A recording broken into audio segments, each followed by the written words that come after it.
Bonjour et bienvenue à cette nouvelle capsule de rédaction. Bienvenue aux nouveaux abonnés de la chaîne YouTube et merci infiniment aux gens qui me suivent semaine après semaine. Le sujet du jour, qu'est-ce qu'on fait quand notre manuscrit a été refusé?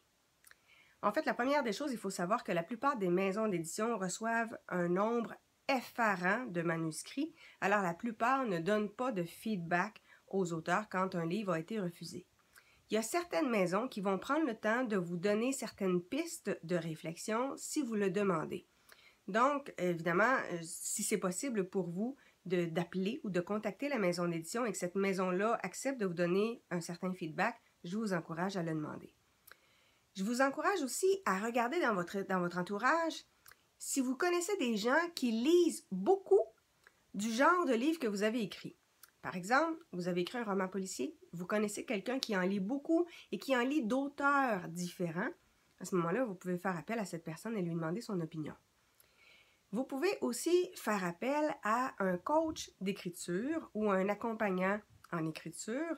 Évidemment, dans ce cas-là, vous allez devoir rémunérer l'individu parce qu'évidemment, c'est un travail et cette personne-là va vous donner un feedback, va peut-être même vous aider à retravailler votre livre. L'autre chose, il est possible que votre livre ne correspondait pas à la ligne éditoriale de la maison d'édition. Parce qu'évidemment, ce ne sont pas toutes les maisons d'édition qui publient de tout. Généralement, les maisons ont des spécialités.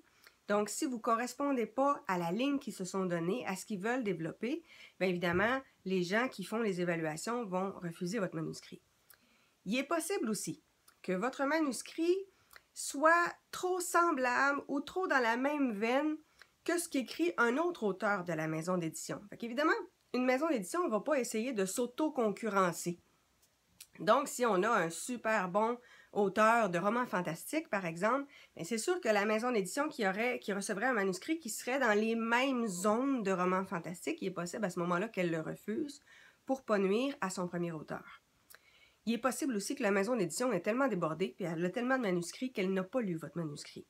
Généralement, les gens vont lire les 10 premières pages. Si les 10 premières pages leur ont plu, ils vont continuer. Si l'histoire ne les a pas accrochés ou le récit ne les a pas accrochés, à ce moment-là, ils vont passer à un autre. Donc, je vous encourage à envoyer votre manuscrit à plusieurs maisons d'édition. Parce que, évidemment, il y en a qui vont mettre beaucoup de temps avant de vous répondre. Hein?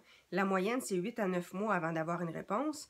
Personnellement, moi, il y a des maisons d'édition qui m'ont répondu 2 ans et demi après que mon livre ait été publié par une autre maison.